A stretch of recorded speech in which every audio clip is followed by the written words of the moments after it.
जी तो दोस्तों हमने पेन टूल की मदद से बहुत मज़ेदार कार्टून कैरेक्टर्स ट्रेस करने और ड्रॉ करने सीखे और इसके साथ साथ हमने उनमें कलर भी किया। तो चलें अब हम पेन टूल ही की मदद से कुछ ऑब्जेक्ट्स क्रिएट करना सीखते हैं। चलें स्टार्ट करते हैं पेन टूल के साथ मज़ीद प्रैक्टिस। जी तो दोस्तों आप लोग देख सकते हैं कि आपके लिए इस वक्त मैंने ये एक सिज़र का जो इमेज है ये यहाँ पे रखा हुआ है। ये जो ऑब्जेक्ट है इसको हम सिज़र को ट्रेस करेंगे पेन टूल की मदद से और फिर इसके अंदर हम ब्लैक कलर जो है वो फिल करेंगे। अच्छा दोस्तों, एक जो प्रॉब्लम बार बार आपको आता है, जैसे कि अभी हमें भी कुछ ये चीज़ बार बार फेस करनी पड़ती है कि जब आप किसी भी ऑब्जेक्ट को रख के, किसी जेपैग को या किसी इमेज को रख के उसके ऊपर ट्रेसिंग कर रहे होते हैं, तो बार बार वो जो इमेज होता है नीचे वाला वो हिल जाता है अपनी जगह से। इसको कंट्रोल करने के लिए या आपको मैं एक छोटी सी टिप दे रहा हूँ, इसको ज़रा जल्दी से नोट कर लें। ये देखें, आप ऑब्जेक्ट मेन्यू में जाएंगे और यहाँ पे आपके पास एक ऑप्शन है लॉक। लॉक के अंदर जाके सिलेक्शन पे आपने क्लिक करना है। तो ये देखें, जो आपका ऑब्जेक्ट है जो आपने उसको सिलेक्ट किया और आपने ऑब्जेक्ट में जाके उसको लॉक कर दिया। अब ये क्या है कि ये जो ऑब्जेक्ट है ये आपका एक जगह से बिल्कुल हिलेगा नहीं और आप बड़े आराम से इसको ट्रेस कर सकते हैं। चलें इसको ज़रा जूम इन करते हैं और इसकी ट्रेसिंग स्टार्ट करते हैं। दोस्तों ये आप देख सकते हैं कि ये इसके अंदर कुछ 2-3 जो है वो राउंड शेप्स हैं और बाकी का जो है ये हम करेंगे पेन टूल की मदद से। और ये जो राउंड शेप्स हैं इनको हम इलिप्स की मदद से आसानी से बाद में ड्रॉ कर लेंगे। तो इसको मैं जूम करता हूँ और यहाँ से दोस्तों इसको स्टार्ट कर देता हूँ। पेन टूल लेंगे और उसी तरह से अपनी आउटलाइन के अंदर कोई एक ब्राइट कलर रख के हम ड्रॉ करना शुरू कर देंगे।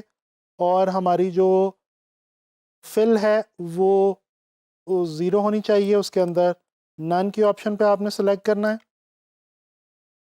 और ख़्याल रहे कि जो शेप आप ड्रॉ कर रहे हैं उसकी जो कर्व्स हैं वो बिल्कुल एक्यूरेट और बेहतर से बेहतर जो है, जितनी बेहतर आप अपने तौर पर ड्रॉ कर सकते हैं वो करें।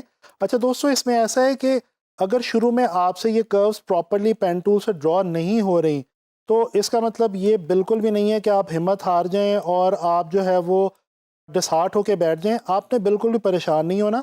आपने करना सिर्फ ये कि आपने प्रैक्टिस करते रहनी है। ये देखें, ये मैंने इसकी एक साइड जो है वो ड्रॉ कर ली है और अब मैं इसकी दूसरी साइड जो है इसको ड्रॉ करने लगा हूँ। दोस्तों इसको मैं यहाँ से स्टार्ट से ले लेता हूँ ताकि मेरा जो पाथ है वो क्लियर हो। ये देखें, ये स्ट्रेट पाथ था, इसको मैं बड़े आराम से स्ट्रेट लाइन लगाई और अभी हम कर्व्स को ड्रॉ करने लगे हैं। अभी आप देख रहे हैं कि जो ऑब्जेक्ट हमने नीचे रखा हुआ है वो बिल्कुल अपनी जगह पे स्टैटिक है, साकिन है, वो बिल्कुल अपनी जगह से हिल नहीं रहा। और इसकी मदद से हमें आसानी ये हुई है कि हम बड़े आराम से फ्री माइंड होके जो है वो अपनी ट्रेसिंग जो है वो कर रहे हैं पेन टूल की मदद से। दोस्तों ये साथ साथ आप लोग नोट करते जाएं कि साथ साथ मैं स्पेस बार यानी कि हैंड टूल को जो है वो यूज़ करता जा रहा हूँ, क्योंकि मैं जूम के अंदर जाके अपनी ये ड्राइंग बना रहा हूँ। तो मैं स्पेस बार की मदद से यानी कि हैंड टूल की मदद से साथ साथ जो है वो जो मेरा आर्ट बोर्ड है उसको मैं मूव करता जाता हूँ अपनी ड्राइंग के अकॉर्डिंगली, ताकि मुझे ड्राइंग करने के अंदर मसला ना आए। तो जैसा कि मैंने भी आपको कहा है कि आपने बिल्कुल भी डिसहार्ट नहीं होना और आपने पेन टूल की प्रैक्टिस जो है वो आपने जारी रखनी है। ये देखें, मैंने सिज़र की जो आउटलाइन है इसको ड्रॉ कर लिया है। अब मैं एलिप्स टूल पे आता हूँ यहाँ पे और एलिप्स टूल में से ये देखें मैं सर्कल लिया और इसको हम थोड़ा सा यहाँ पे एडजस्ट कर लेते हैं इस तरह से। अब दोबारा हम एलिप्स टूल पे आते हैं, यहाँ से हमने ये एक शेप ली और डेफिनेटली इसको हमें थोड़ा सा अपनी शेप के अकॉर्डिंगली इसको एडजस्ट करना होगा। तो बिल्कुल भी घबराने की बात नहीं है, हम बड़ी आसानी से कर लेंगे। ये देखें,